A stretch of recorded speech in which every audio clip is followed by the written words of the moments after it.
Hello everybody, and I hope you're having a fantastic day. And in this video, I'm going to be talking about the monster spawn that just came out. It looks like they're playing the scarcity game or the emergency game because there's really only one day left. But anyways, going on from there, the monster spawn is actually one of the best spawns in the game, as it usually has almost every up-to-date monster when it comes to awakening wise. Not exactly like just monsters in general, but I'm talking like up-to-date awakening wise monsters. They are missing like I think 1 or 2 35s and 2 36s, but I don't think they're gonna be adding 2 36s to a monster spawn just yet. That will happen in the future, but as for now, they're gonna stay with the 34s, and probably in the next one they're gonna add 35s. I would see that being the case, to be fairly honest, because you already got 36 costs with awakening out, so there's no reason to hide the 35 anymore, really, to be fairly honest. But anyways, going on from there, definitely don't do the last two.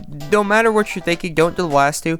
Literally, you're wasting 30 gems to spawn 10 times, and you got regular rates, and on top of it, they're regular monsters you could find literally anywhere. So you're throwing your gems literally down the drain. Literally down the drain. Like, you're just like, gems? What are those? I don't need gems. That's literally what you're doing with your gems. So I highly don't recommend, really, to ever, be fairly honest, like at all, zero, all hands down, no questions asked, to ever spawn the last two.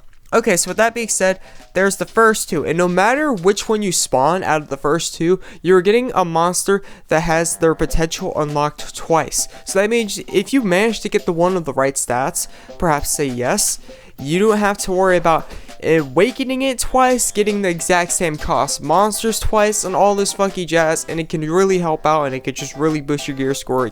It's pretty much a cheat sheet, to be fairly honest, if you get the monster with the right stats. And even if you don't get the monster with the right stats, even if you have to awaken it into one of your other monsters, right, you pretty much have 2 awakenings on there, going to 3, I believe. So pretty much, yes, it's going to cost a good amount of awakening orbs, but it's no more than the usual cost for how much it would cost to even get it to 3 awakening pots in the first place, let's say. So pretty much what you're doing is, even if you don't get one of your exact stats and you need to awaken it into another monster, you're saving on material, because it takes monsters to awaken monsters, and they have to be the same cost or higher. So even if you aren't saving on orbs, you're saving on monster material. So right off the bat, you already have a monster that can get you to 3. All you need is the orbs. You don't need any more monsters. You don't need to awaken. You don't need to sacrifice any more of your possibly good monsters to get to that tier. All you need to do is pretty much throw your new monster, if it's useless, if it's fodder, into one of your other monsters. It will cost the right amount of awakening orbs, like the regular amount, right? But on the flip side, you won't have to keep going for monsters over and over until you get to that point. So even if you don't manage to, like, let's say, spawn the right monster, really nice awakening material either way, to be fairly honest. Or you could throw it on one of your side or subclasses if you're working on an extra class and the stats fit that extra class as well. Okay, so we got the 70 and 30 gem spawn. Which should you choose? Both 70 and 30 are fairly good. 70 is very safe. You're guaranteed a 33 cost or a 34 cost. There's no ands, ifs, or buts about it. You're either getting a 33 or a 34 cost, all hands down, no questions asked. Now you might see the spawn 10 right here, but that honestly doesn't matter whether you spawn 1 or spawn 10, because you can see right here, literally the rates are only for the SSRs, and then the SSRs are literally just the regular monsters you could find literally anywhere in the freaking game. So it literally does not matter if you manage at all, like zero at all, to do the 10 spawn or the 1 spawn. It literally has the same effect. Literally has the same effect. You're only getting 1 monster guaranteed to have 2 pots. It doesn't matter how many times you spawn this. They literally have no rates on getting another monster that is ultra rare and exclusive to this. The rest of whatever you would spawn that isn't guaranteed that would be in here, and you could literally get those anywhere. So the spawn 1 and spawn 10 literally do not matter at all. So really, it all comes down to rates. 70 gem guarantees a 33 or 32 cost. Now the 31 doesn't guarantee jack squat. You can literally get a 27 cost to be left with nothing.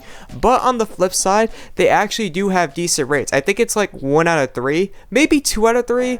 I'm not exactly sure. It's not like guaranteed or near guaranteed, but it's like near between like I think 1 out of 4 to 2 out of 3 for you to actually get a 32 cost monster or higher with these preferred stats. So honestly, it's a higher risk, high reward type deal. If you want to spawn for the 30 gem and try it out and see if you get something good, you can. Just let you know, compared to the 70 gem spawn, you might walk away empty-handed. Not guaranteed. You actually have a decent fighting rate to actually get a 32 cost or higher monster in the 30 gem spawn one right here, not the below one, but this one right here that actually guarantees a monster or potential lock twice. Keep that in mind.